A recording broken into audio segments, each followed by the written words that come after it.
Hello, day one, actually day two of 90 days of yoga. Why?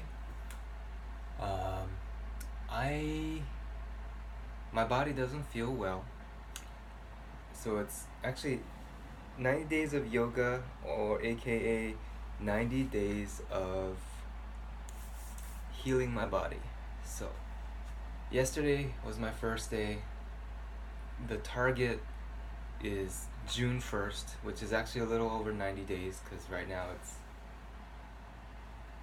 Feb 24, 2019. And this is my first recording journal entry for yoga, day 2, because I completely missed day 1. And I was a little discouraged, to be honest, and I was like, should I even do this? The answer is yes, and I just have to draw the line, start again, begin again. Begin again is one of my favorite phrases. So inhale, exhale. In 2014, inhale, relax your shoulders back and down. Relax your shoulders. Exhale. I received my yoga certification.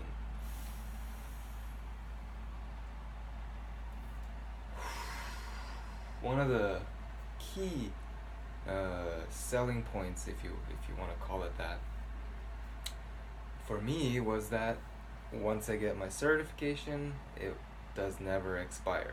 It never expires. Inhale.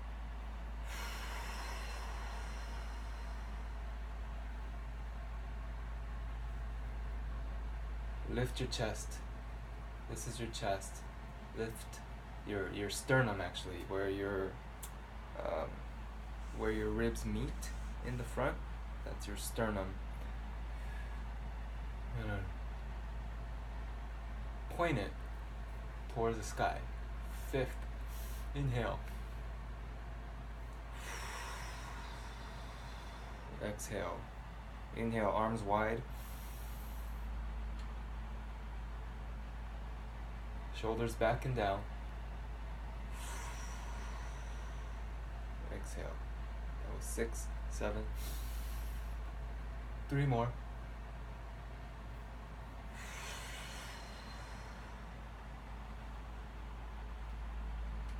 Engage your glutes and your quads. Keep your feet together or slightly apart for better balance. Pause it right here on the...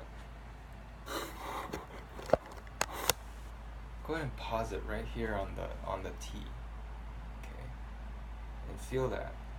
Is the pressure, not pressure, is the power coming from your neck area, or is it coming from the expanding of your shoulders? If it's coming from the neck and you're going like this, that's probably not a good idea, because you're going to end up like this. Where you want to end up is, so do this and then relax. Do this and then relax. One more time.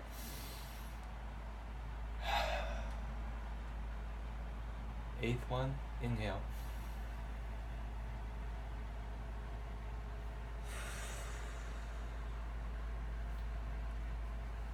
Lift your chest.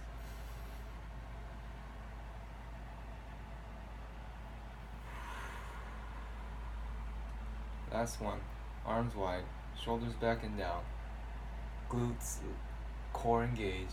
Inhale.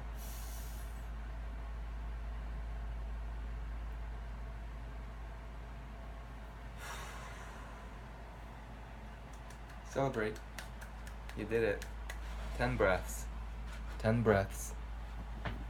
Anybody can do this. It's 10 breaths every morning. They say it's a good thing to start your day with exercise and oxygen. So there you have it. 10 breaths. Mountain pose. That was called mountain pose. You're going from standing savasana, which is just a resting pose. Feet close together. It doesn't have to be touching unless you can do it. If you can't, if it's too challenging to keep your feet touching like this, then just give it a little spread. Find your safe place. You always wanna be safe when you're doing yoga, or anything really. This is about preserving and upkeeping the vehicle that we call a human body here. Your personal human body, the thing that carries your brain around everywhere so you can sense things.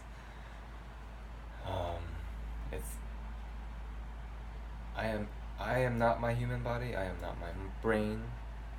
I am my consciousness, is what I like to believe. Do one more. The weight of your body should be evenly distributed between the balls of your feet, which is like this part here on your feet.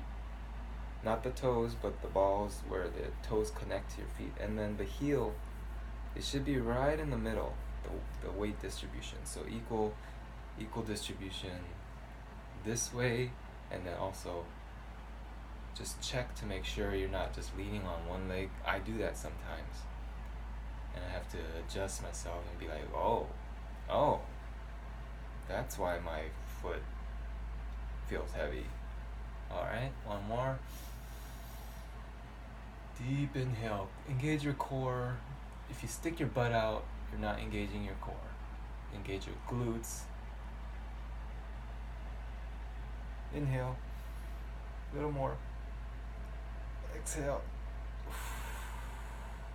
Oh man, see, like that to me revealed a locked position that my shoulder, I didn't even know it was locked like that. And then my right shoulder is usually a little bit loose for some reason. So that helps to kind of readjust. It's not a natural state. I guess it's a natural state. It's not natural for some people, so I don't want to say it's natural. I think it's natural for kids. A lot of kids, if you watch them, or even like young animals, if you take a look at their physiology, their posture, I notice that, and you may notice that they have naturally relaxed shoulders. It's not up here. A lot of kids, some kids, it is up here, and typically it's in the athletic ones, or the ones that participate in athletic activities, that have this thing going on where it's down and back, relaxed. Chest is presented, it's like out and forward and a little bit up. Like if there was a pencil or an arrow pointing where the center of my chest was pointing, it wouldn't be straight forward, it would be a little bit up and definitely centered. It wouldn't be skewed to the right or the left, which I find myself doing, to be quite honest. I find myself like in the middle of the day, and I have to go, oh boy. Also, when you take, what I notice is when I take a full deep breath all the way in, I can't help but to relax my shoulders back and down and go expand wide in my ribs. And it's not up here. Your breath is not this shoulder.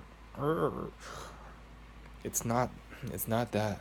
Your breath is actually right here in the belly. Your ribs go wide outward, this way and this way, and then your gut actually kind of lifts up, like where your pelvic bowl is.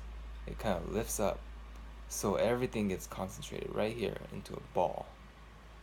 And then, obviously you have some expansion in the ribs here.